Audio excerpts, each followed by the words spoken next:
मूल निवासी बहुजन अब चाहता है कि उसके सर पे ना ब्राह्मण रहे, ना क्षत्रिय, ना वैश्य। वो अपने देश का खुद सर्वोपरि बनना चाहता है और यादवों ने भी वही कोशिश की।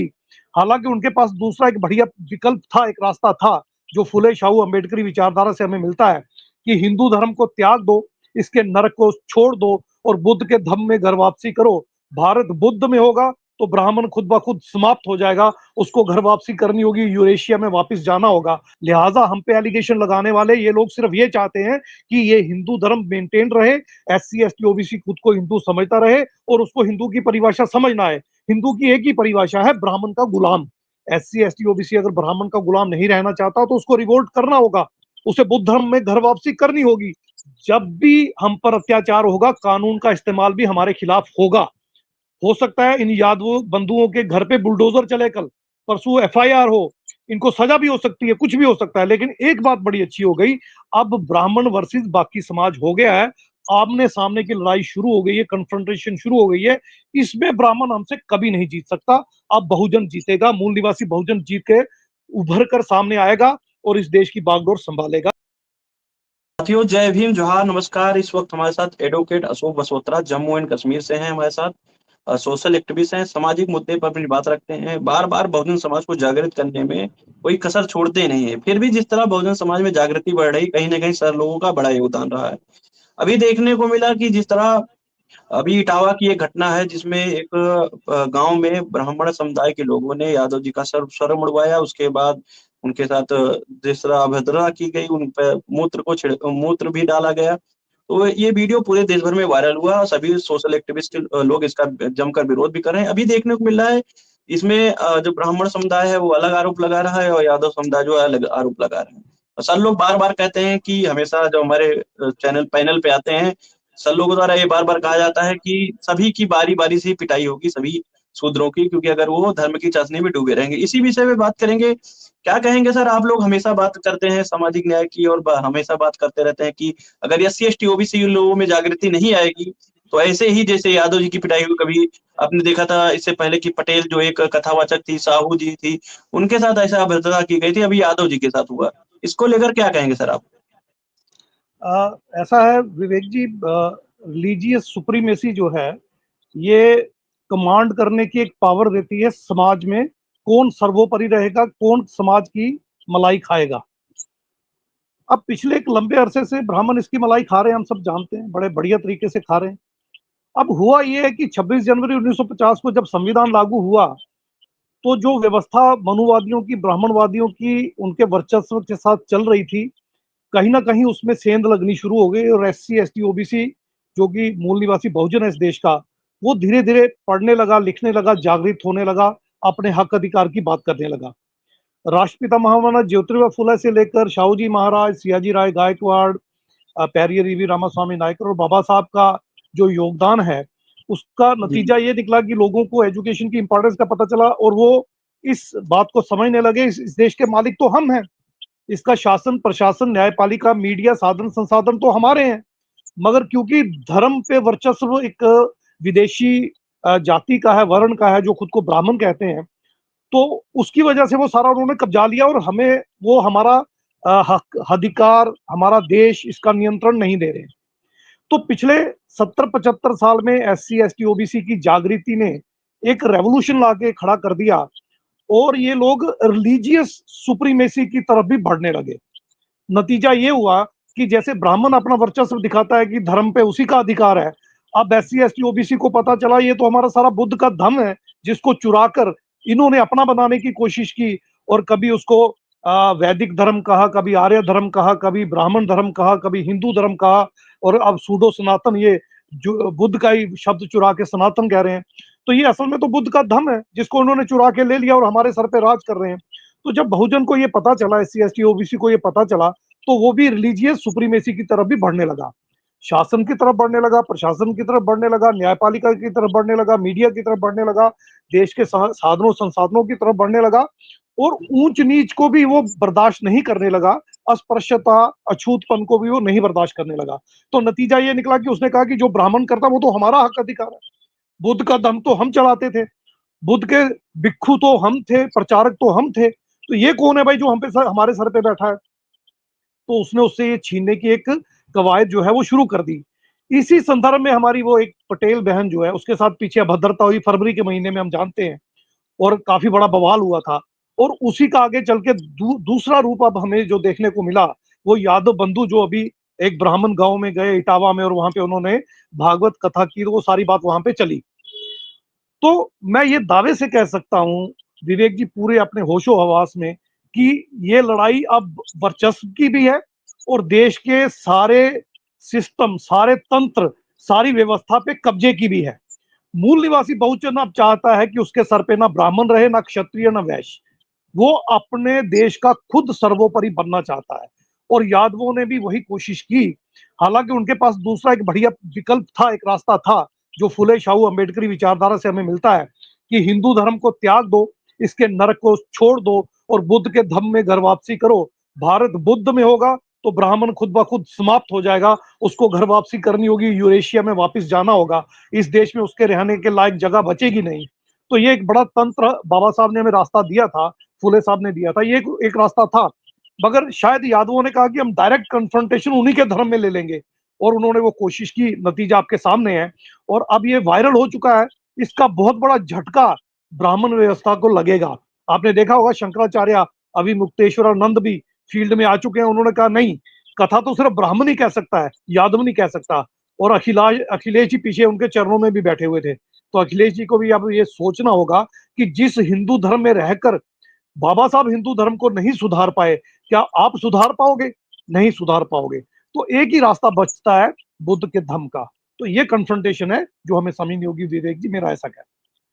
जी सर, जिस तरह बार बार आईना दिखाया जाता है, जैसे आपने जिक्र किया, जो अखिलेश यादव जी हैं, उनकी जिस तरह गंगा जल से उनके आवाज को धुलाया गया था, उनको जब मुख्यमंत्री पद से हटे थे, उसके बाद तमाम ऐसी घटनाएं उनके साथ होती रहती है। कभी मंदिर में जाते हैं तो वहां पर उनके साथ ऐसा किया जाता है। लेकिन अभी हाल ही में काफी न्यूज में भी आया कि वो मंदिर बनवा रहे हैं। अभी जैसे यादव कथावाचक गए थे, बार बार तो सारी जातियों की बार बार पिटाई होती है। अभी उदाहरण के रूप में आप देख लीजिए, इलाहाबाद के बगल, प्रयाग के बगल एक कौशाम्बी जिला, वहां पर पाल बेटी के मामला था, तो वहां भी ब्राह्मण वर्सेज ओबीसी हो गया। लेकिन जिस तरह देखने को मिला कि हमारे जो SC ST OBC की बात आती है, तो तमाम जातियां, जैसे यादव के साथ हुआ तो तमाम जातियां हंस रही हैं कि अरे ये तो यादव के साथ हुआ। इसको लेकर क्या कहेंगे, कब ये एहसास होगा कि चाहे यादव हो, चाहे कुर्मी हो, चाहे पटेल हो, कोई भी हो, अगर किसी की अगर उसके साथ अपमान होता है तो पूरे बहुजन समाज के SC ST OBC का अपमान है? क्या कहेंगे सर इस पर आप? जितने भी मूल निवासी बहुजन भारत में रहते हैं, SC ST OBC की जितनी भी जातियां हैं, 6743 से ज्यादा ही हैं, उनसे मैं एक बात कहना चाहता हूं कि ये जातियां हमने नहीं बनाई, ये हम पे थोपी गई हैं, और ज्यादा पुराना नहीं है जाति का सिस्टम। वर्ण और जाति का 800-900 साल से पीछे कहीं इतिहास मिलता नहीं है। और इसके बनते ही इसका विरोध हमारे महामानव क्रांति युग पुरुष रैदास जी, कबीर जी, धन्ना जाट, सैन जी, बाबा नानक, पीपा जी महाराज, गोरे जी महाराज, बड़ी लंबी फहरिस्त है, सबने किया, बहुत पुरजोर विरोध किया। फिर आधुनिक भारत में फुले साहब ने किया, बाबा साहब ने किया, शाहू जी महाराज ने किया, पेरियर जी ने किया। बहुत लंबी फहरिस्त है, बहुत लंबी लिस्ट है जिन लोगों ने, महामानवों ने इसका विरोध किया। तो जाति तो हम पर थोपी गई है, हम सिर्फ मानव हैं। हम एक दूसरे को मानव समझेंगे तब बात बनेगी। यादव, कुर्मी, कुंभी, नाई, जीवर, नौशाद, लोहार, तरखान, बढ़ई, चमार, दुसाद, अगर अगर इन चीजों में हम बटेंगे तो फिर हमें हमें हमारी पिटाई होगी। वर्ण और जातियां बनाई ही इसीलिए गई हैं कि हमारी पिटाई हो। हम बटे रहें, कटे रहें, टूटे रहें, छोटे छोटे टुकड़ों में बटे रहें, और ब्राह्मणवादी और मनोवादी लोग जो हैं हमें अपने पांव के जूते के नीचे रोनते रहें। यही षड्यंत्र है, हिंदू धर्म जिसको ये कहते हैं उसका यही षड्यंत्र है, और ये हमें समझना होगा, मेरा ऐसा मानना है। अब जी, आते हैं हम दूसरी जिस बात तरह पे सर कि एक, जी जी जी जी जी, बात जी करिए जी, जी जी, बोले। हाँ, तो अब आते हैं जो आप बात पॉइंट आउट कर रहे हैं कि अखिलेश यादव। अब देखिए, दो ही थ्योरीज हैं जो चलती हैं दुनिया में। एक है रिफॉर्म की थ्योरी। बाबा साहब ने 1956 में अपनी डेथ के 1.25 महीने तक हिंदू धर्म में रिफॉर्म की कोशिश की, मगर वो सफल नहीं हुए, उनको रिवोल्ट करना पड़ा। तो रिफॉर्म की थ्योरी में तो हम हारे हैं, फेल हुए हैं। तो अखिलेश यादव जी को ये समझना होगा, सिर्फ उनका आवास ही नहीं धुलवाया गया था, पूरे SC ST OBC माइनॉरिटी समाज को ये मैसेज दिया गया था कि अगर तुम गद्दियों पे बैठोगे तो हम बर्दाश्त नहीं करेंगे, ब्राह्मण, क्षत्रिय, वैश्य हम बर्दाश्त नहीं करेंगे। और उसके बाद उनको टोंटी चोर कहा गया, फिर उन पे तरह तरह के एलिगेशन लगाए गए। इसके बावजूद वो कुंभ में जाके नहा के खुद को हिंदू साबित कर रहे थे, अभी मुक्तेश्वरानंद के सामने हाथ जोड़े बैठे हुए थे। तो ये अब अखिलेश यादव जी को समझना होगा कि अगर वो इस बात को नहीं समझते कि रिफॉर्म से बात नहीं बनेगी, तो वो अल्टीमेटली हार जाएंगे। उनको फूले शाहू अंबेडकरी विचारधारा अपनानी होगी। कुमारी मायावती जी भी तो यही कर रही हैं, इलेक्शन में ब्राह्मणों के पंडाल लगाती हैं, उनका तुष्टीकरण करने की कोशिश करती हैं। तो बहुजन समाज के जितने भी लीडर हैं उनसे हाथ जोड़ के निवेदन है, रिफॉर्म नहीं होगा, रिवोल्ट करना होगा, SC ST OBC माइनॉरिटी को एकजुट करना होगा। यही एक रास्ता बचा है और बाबा साहब ने बुद्ध का दम दिया है। आप बुद्ध के धम में घर वापसी कर लीजिए, नहीं तो मुस्लिम बन जाइए, सिख बन जाइए, क्रिश्चियन बन जाइए, एथीस्ट बन जाइए, नास्तिक बन जाइए, मगर हिंदू धर्म के फोल्ड से बाहर आ जाइए, ताकि ब्राह्मण माइक्रो माइनॉरिटी सामने 1% नजर आए और इस 1% को खत्म करने के लिए हमारे पास बड़ी ताकत है, फिर हम सब कुछ कर सकते हैं। तो रिफॉर्म से बात नहीं बनेगी अखिलेश भैया, आपको निकलना होगा, आपको रिवोल्ट करना होगा, विद्रोह करना होगा और ब्राह्मणवादी और मनुवादी व्यवस्था को धराशायी करना होगा, निस्तो नाबूद करना होगा। तब जाकर अंबेडकरवादी विचारधारा चलेगी, समता मूलक समाज बनेगा, तब आप इस देश के राजा बनेंगे, सही तरीके से इस देश के राजा बनेंगे। इसके अलावा आपके पास अब कोई चारा जी मेरे हिसाब आपने से है नहीं, ये मैं सर, आपने जो अभी बयान दिया जिसमें आपने कहा कि मुस्लिम बन जाइए बन जाइए, तो आप लोग पे आरोप लगता है कि आप लोग धर्म परिवर्तन करा रहे हैं और आप एक कम्युनिटी को टारगेट करने का रहे हैं, उनको बदनाम करने का रहे हैं। इस पर क्या कहेंगे? आप ऐसे बयान देते हैं, इससे तो समाज में भाईचारा बिगड़ जाता है, ऐसा आरोप भी लगता है, क्या कहेंगे? बाबा साहब डॉक्टर भीमराव अंबेडकर जी ने हमें ये हक अधिकार संविधान में दिया है कि हम किस धर्म में रहना चाहते हैं, किस में नहीं। कोई माई का लाल हमारा ये हक अधिकार नहीं छीन सकता, ये हमारा फंडामेंटल राइट है, मूलभूत अधिकार है, बुनियादी हक है। और जितने भी कानून इसके विरोध में बन रहे हैं, जैसे हम सत्ता में आएंगे, सिर्फ वो कानून ही हम निरस्त नहीं करेंगे, उन कानून को बनाने वालों को भी हम सीधा करेंगे, हम नहीं बख्शेंगे इनको। बाबा साहब ने बुद्ध धम्म में घर वापसी करके ये साबित कर दिया था कि हम जहां जाना चाहे जा सकते हैं, जो करना चाहे कर सकते हैं। लिहाजा हम पे एलिगेशन लगाने वाले ये लोग सिर्फ ये चाहते हैं कि ये हिंदू धर्म मेंटेन रहे, SC ST OBC खुद को हिंदू समझता रहे और उसको हिंदू की परिभाषा समझना है। हिंदू की एक ही परिभाषा है, ब्राह्मण का गुलाम। SC ST OBC अगर ब्राह्मण का गुलाम नहीं रहना चाहता तो उसको रिवोल्ट करना होगा, उसे बुद्ध धर्म में घर वापसी करनी होगी, या फिर किसी और मुस्लिम सिख क्रिश्चियन धर्म में जाना होगा, या नास्तिक बनना होगा, मगर हिंदू धर्म के फोल्ड से बाहर आना होगा।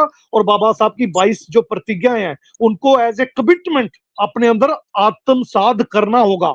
यही आखिरी विकल्प बचा है, और कोई विकल्प नहीं बचा है। आप हिंदू रहकर हिंदू धर्म में ना तो सुधार कर सकते हैं, ना अपनी मुक्ति का आंदोलन लड़ सकते हैं, आपको अपनी मुक्ति का रास्ता खुद खोजना होगा। जी सर, जिस तरह अभी देखने को मिला कि एक कहावत है, हमारे साइड कहा जाता है, उत्तर प्रदेश साइड में या तमाम जगह ये कहावतें हैं कि एक तो चोरी ऊपर से, मतलब कहते हैं एक तो उल्टा चोर कोतवाल को डांटे, आपने सुना होगा। तो अभी देखने को मिला कि जिस तरह ये वीडियो निकल के आया था जिसमें सर मुड़वाया गया और कानून को हाथ में लिया गया और मूत्र छिड़कने की बातें आई और रात भर पिटाई की बातें आई। उसके बाद ब्राह्मण समुदाय द्वारा ये आरोप लगाया गया, कहा गया कि जिसमें साफ तौर पे वीडियो भी आया, आपने देखा होगा कि ये तो हम नहीं किए थे, ये ही लोग छेड़छाड़ किए थे। उसके बाद देखने को मिला कि ये जो जिस तरह लोग इकट्ठा हो रहे हैं और टारगेट करने का काम कर रहे हैं, क्या कहेंगे सर इस पे आप? ये बड़ी अच्छी बात हो रही है विवेक जी मेरी नजर में। देखिए, पहले तो ऐसी कोई बात आई नहीं, उन्होंने छेड़छाड़ की होती तो सबसे पहले वही बात सामने आती, ऐसा कुछ नहीं आया। ये आफ्टर थॉट है, वो खुद को बचाने की कोशिश कर रहे हैं हर तरह से, और ब्लेम जो है वो यादवों दोनों बंधुओं पे डाल रहे हैं। हो सकता है कल वो छोटी छोटी बच्चियों को लेकर भी आए और उनसे भी कोई ऐसी स्टेटमेंट दिलवा दें कि इनको फंसाया जाए। ये बीजेपी की रणनीति ऐसी ही रही है, हम अच्छी तरह से जानते हैं। बीजेपी हमेशा क्या करती है, मूल निवासी बहुजनों को क्रश करने के लिए कानून का दुरुपयोग करती है। आप देखिए हाथरस में हमारी बच्ची के साथ क्या हुआ था, उसको न्याय मिला? नहीं मिला। जी, कुलदीप सिंह सेंगर वाले केस में न्याय मिला? नहीं मिला। स्वामी जी, वो जो थे लास्ट स्टूडेंट के साथ जो हुआ, नहीं मिला। किसानों को रोंदा गया, न्याय मिला? नहीं मिला। यहाँ आप देख लीजिए, ये जो ब्रिजभूषण शरण सिंह जी का मसला था, उसमें न्याय मिला? नहीं मिला। जब भी हम पर अत्याचार होगा, कानून का इस्तेमाल भी हमारे खिलाफ होगा। हो सकता है इन यादवों बंधुओं के घर पे बुलडोजर चले, कल परसों FIR हो, इनको सजा भी हो सकती है, कुछ भी हो सकता है। लेकिन एक बात बड़ी अच्छी हो गई, अब ब्राह्मण वर्सेस बाकी समाज हो गया है, आमने सामने की लड़ाई शुरू हो गई है, कन्फ्रंटेशन शुरू हो गई है। इसमें ब्राह्मण हमसे कभी नहीं जीत सकता। अब बहुजन जीतेगा, मूल निवासी बहुजन जीत के उभर कर सामने आएगा और इस देश की बागडोर संभालेगा। सो डरने की जरूरत नहीं है, शहादतें देनी पड़ेंगी। आप देखिए कितने मुस्लिम हमारे भाई हैं, शर्जील इमाम वगैरह, कितने वो 5 साल 6 साल से अंदर है, कोई मुकदमा नहीं उन पे, कोई केस नहीं, कोई ट्रायल नहीं, कुछ नहीं। तो वो भी तो शहादतें दे रहे हैं हमारे मुस्लिम भाई, हमारे कई सिख भाई भी शहादतें दे रहे हैं, क्रिश्चियन भाई भी दे रहे हैं। तो SC ST OBC भी तो दे ही रहे हैं। आपको पता ही है, कई हमारे मूल निवासी बहुजन, जब कोरेगांव वाला मसला हुआ था, भीमा कोरेगांव वाला, तो कई कितने कितने साल अंदर रहे। तो शहादतें भी देनी पड़ेंगी, अंदर भी रहना पड़ेगा, मरना मराना भी पड़ेगा, तब जाके ये आजादी मिलेगी। हम मुक्ति का आंदोलन लड़ रहे हैं, व्यवस्था परिवर्तन की बात कर रहे हैं, सर कटवाने भी पड़ सकते हैं, सर काटने भी पड़ सकते हैं। तो इससे डरने की कोई जरूरत नहीं है। वो जितने एलिगेशन लगाना चाहते हैं लगाएं, अल्टीमेटली जीत हमारी होगी और ये मुल्क हमारे हाथ में वापस आएगा, मेरा ऐसा मानना है। अब लड़ाई आमने सामने की शुरू हो गई है, सिविल वार शुरू है। अब आपको तैयारी कर लेनी चाहिए, पीछे हटने का कोई औचित्य बनता नहीं है। लिहाजा आमने सामने की लड़ाई में आइए, अब हम लड़े और जीत दर्ज करें, और कोई रास्ता हमारे पास नहीं बचा। जी, जी। तो साथियों, हमारे साथ एडवोकेट अशोक बसोत्रा सर थे, सोशल मूवमेंट से, जिन्होंने साफ तौर पे बताया कि अब आमने-सामने की लड़ाई होने वाली है। अब एक धड़ जो कल का छुप कर वार करता था, कहीं न कहीं वो हमारे ही लोगों को आगे कर हमारे ही लोगों से लड़ाता था। लेकिन आज ऐसी मजबूरी, तमाम सामाजिक जो जानकारियाँ हैं, चाहे अम्बेडकरवाद हो, चाहे फुलेवाद हो, तमाम विचारधारा समाज में आज बढ़-चढ़ कर हिस्सा ले रही है और समाज में बढ़-चढ़ के फैल भी चुका है। इसके कारण वो लोग घबराए हुए लोग हैं, जो कथा कहने पर हमारे लोगों की पिटाई करते थे, वो कथा सुना सकते हैं, वो कथा कह सकते हैं, लेकिन हमारे लोग सुन रहे हैं और कथा कह रहे हैं तो उनकी पिटाई हो रही है। तो साथियों, कल जो मनुस्मृति लागू थी तो हमारे लोगों के साथ क्या अत्याचार, अन्याय होता था। तब सोशल मीडिया नहीं था, तब तमाम संसाधन नहीं थे। आज सोशल मीडिया तमाम ऐसे संसाधन है जिससे खबरें निकल के आती आ रही हैं, तो आप अंदाजा लगा लीजिए कि ये लोग हमारे समाज के साथ क्या करते रहे होंगे। तब साथियों, जो भी लोग इस वीडियो को देख रहे हैं, वीडियो को ज़्यादा शेयर करें और चैनल पे नए हैं, चैनल को सब्सक्राइब करें। तब तक के लिए मेरे ये भोजन टिप 5 के साथ बहुत-बहुत धन्यवाद।